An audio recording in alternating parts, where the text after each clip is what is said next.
ನಮಸ್ಕಾರ. ಈ ಭೂಮಿ ಅನೇಕ ಯೋಗಿಗಳನ್ನು ಕಂಡಿದೆ, ಭೋಗಿಗಳನ್ನು ಕಂಡಿದೆ. ಸಾಕಷ್ಟು ಜನ ಈ ಭೂಮಿ ಮೇಲೆ ಯೋಗಿಗಳು ಇದ್ರು, ಇದ್ದಾರೆ, ಮುಂದೆ ಇರುವರು.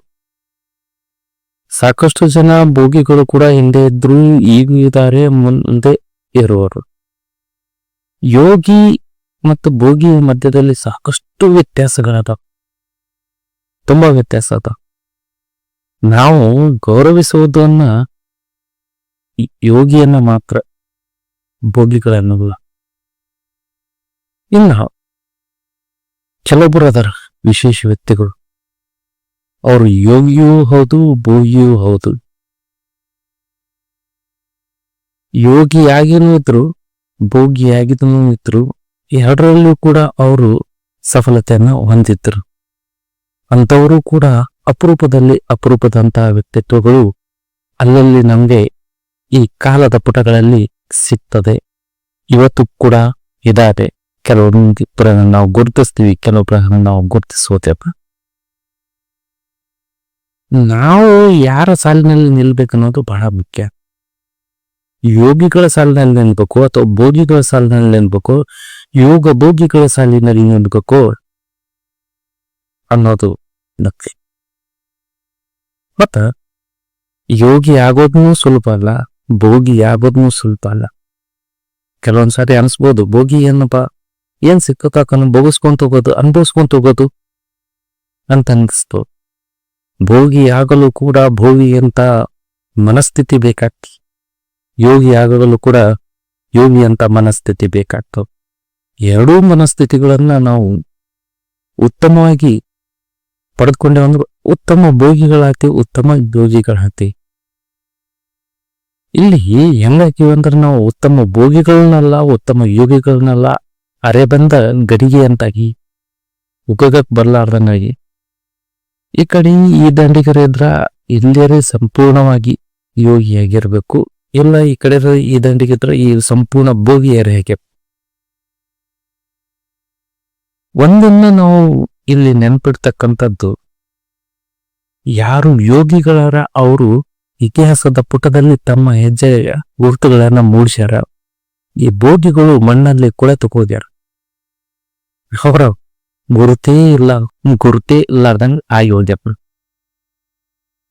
ಈ ಮನುಕುಲ, ಈ ಇತಿಹಾಸ ಯೋಗಿಗಳನ್ನ ನೆನ್ಪಿಟ್ಟುಕೊಳ್ಳುತ್ತದೆ ಹೊರತು ಭೋಗಿಗಳನ್ನಲ್ಲ.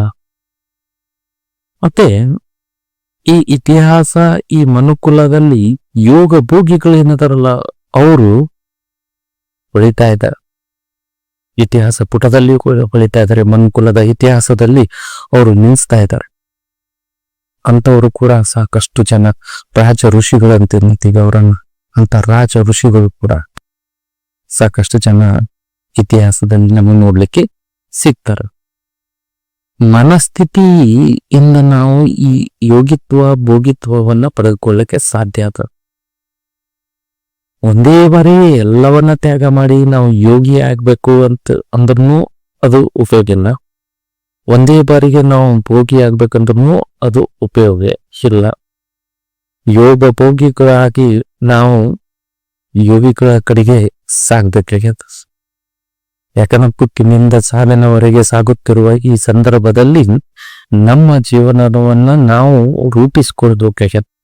ಈ ರೂಪಿಸಿಕೊಳ್ಳುವಂತ ಸಂದರ್ಭದಲ್ಲಿ ಯೋಗತ್ವವನ್ನ ನಾವು ಪಡ್ಕೊಳ್ಬೇಕಾದೆ. ಯೋಗತ್ವ ಅಂದ್ರೆ ಆ ಪರಮಾತ್ಮನೊಂದಿಗೆ ನಮ್ಮದೊಂದಿಷ್ಟು ಸಂಧಾನ, ನಮ್ಮದೊಂದಿಷ್ಟು ಸಂಬಂಧ ನಾವು ರೂಪಿಸ್ಕೊಳ್ಬೇಕಾಗ್ಯದ. ಎಲ್ಲವನ್ನ ತ್ಯಾಗ ಮಾಡಿ ಎಲ್ಲವನ್ನ ಬಿಟ್ಟಾಕಿ ನಾವು ಹೋಗ್ಬೇಕಂತೇನಿಲ್ಲ. ಇಲ್ಲಿ ಯೋಗಿ ಅಂದ್ರೆ ಅದನ್ನೂ ಅಲ್ಲ.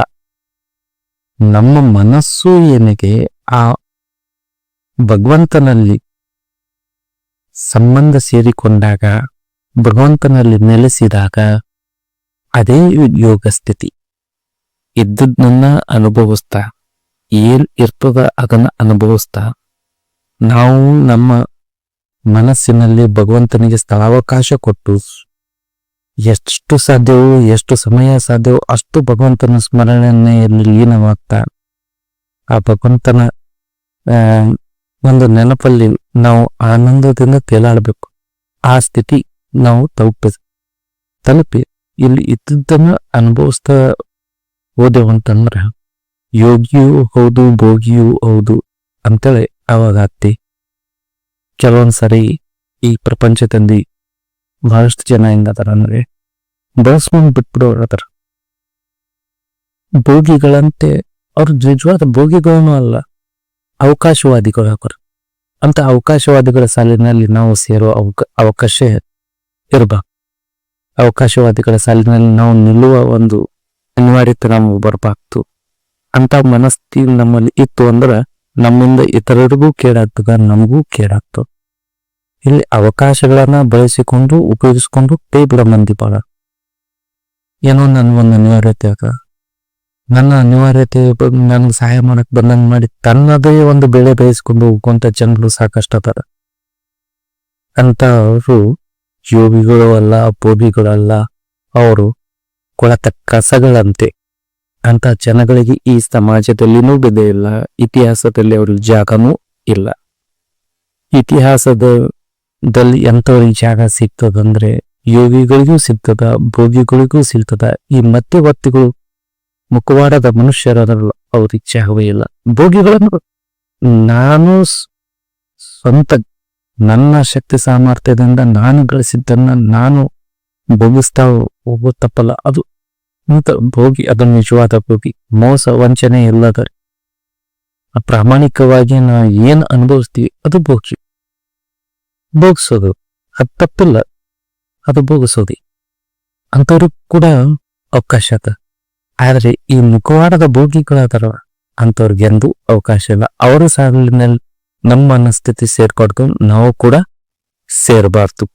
ಇದು ನಾವು ಗಮನಿಸಬೇಕು ಮತ್ತು ಪಾಲಿಸ್ಕೊಂಡು ನಮ್ಮ ವ್ಯಕ್ತಿತ್ವವನ್ನ ಬೆಳೆಸ್ಕೊಳ್ಳಲಿಕ್ಕೆ ಅನುವು ಮಾಡಿಕೊಳ್ಳಬೇಕು. ಅಂದಾದ ಮಾತ್ರ ಇಲ್ಲಿ ನಾವು ಯೋಗಿಗಳನ್ನು ಹಾಕ್ತಿವಿ, ಭೋಗಿಗಳನ್ನು ಹಾಕ್ತಿವಿ. ಒಂದು ಜೀವನದ ಸಾರ್ಥಕತೆಯ ಕ್ಷಣಗಳು ನಮಗೆ ಸಿಗೋದ್ರ ಜೊತೆಗೆ ಸಮಾಜದಲ್ಲೂ ಕೂಡ ನಮ್ಗೊಂದು ಸ್ಥಾನ ಸಿಗ್ತದ, ಇತಿಹಾಸದಲ್ಲೂ ಕೂಡ ಒಂದು ಸ್ಥಾನ ಸಿಗ್ತದೆ. ಇಲ್ಲಂದ್ರೆ ಏನು ಸಿಗಲ್ಲ. ಧನ್ಯವಾದಗಳು.